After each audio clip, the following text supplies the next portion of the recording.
Ce film présente l'appareil cher à tous les plongeurs, le compresseur, dont le but est de fournir de l'air sous pression de bonne qualité. Cette qualité s'acquiert tout au long de la compression, en commençant par une prise d'air en extérieur. L'air passe ensuite dans un filtre, puis dans un silencieux qui permet de réduire le bruit à l'aspiration. Le filtre à air est un type filtre à air de voiture, en carton qui permet de retenir les différentes poussières. En enlevant le silencieux de sa position sur le compresseur, on aperçoit le premier clapet d'aspiration. En soulevant le clapet d'aspiration, nous observons le piston du premier étage. Sur l'image fixe qui va suivre, on peut deviner sur la droite la segmentation qui permet d'obtenir l'étanchéité. En actionnant par la suite le volant du compresseur, il est possible d'observer la course du piston du premier étage.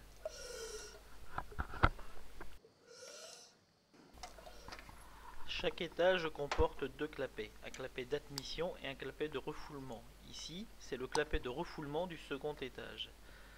Les dimensions des clapets refoulement et admission sont identiques pour chaque étage. Les différences qu'il y a entre les dimensions, notamment au niveau des diamètres, peuvent se situer par exemple ici entre le premier et le second étage. Les clapets sont abusivement appelés ainsi car ils comportent eux-mêmes un siège et un clapet. Le siège est composé par le bâti où vient se poser une platine formée par une rondelle. L'étanchéité est assurée par le contact entre la rondelle et le bâti. Des lamelles sont positionnées sous la platine et agissent comme des ressorts de rappel, permettant le retour en position étanche suite à la dépression ou à la surpression engendrée par le mouvement des pistons du compresseur. En actionnant le volant du compresseur, il est possible d'entendre le fonctionnement des clapets d'aspiration et de refoulement. L'air est véhiculé entre les différents étages par l'intermédiaire de tuyaux. La compression de l'air entraîne des échauffements thermiques considérables. Le refroidissement est ici assuré par un radiateur situé donc entre le premier et le second étage. Ici, nous voyons l'arrivée au clapet d'admission du second étage. Entre le deuxième et le troisième, et le troisième et le quatrième, l'air est refroidi par l'intermédiaire de serpentins, offrant une surface considérable à la température ambiante. La compression de l'air entraîne une forte condensation. Afin de supprimer l'eau de l'air, on utilise des filtres décanteurs. Ces filtres décanteurs, par l'intermédiaire d'un choc thermique entre l'intérieur et l'extérieur de leur cylindre, permet à l'eau de suinter le long des parois intérieures et de se retrouver par gravité en bas du filtre décanteur. L'ensemble des filtres décanteurs est ensuite relié à un bloc purge qui permettra l'évacuation des condensats. Le compresseur est ici entraîné par un moteur électrique. Dans le cas d'un moteur thermique, il s'agira de bien orienter la prise d'air de manière à ne pas vicier l'air dès l'aspiration. Une courroie solidarise ensuite le moteur électrique et le volant du compresseur. Autour du volant du compresseur est greffé un ventilateur permettant le refroidissement des pièces vues précédemment. Le compresseur est composé d'éléments mécaniques qui nécessitent une lubrification.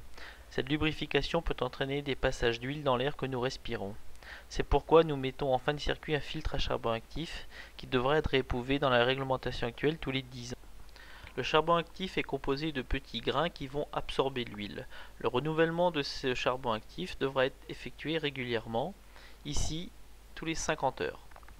Le compresseur est équipé de nombreuses sécurités. Ici est présenté le clapet anti-retour qui permet au compresseur de gonfler toujours à la même pression. Ensuite, c'est le pressostat qui détermine la pression de démarrage et d'arrêt du compresseur dans le cas d'un compresseur automatique. Le manomètre d'huile est associé à un manostat qui permet d'arrêter le compresseur en cas de défaut d'huile.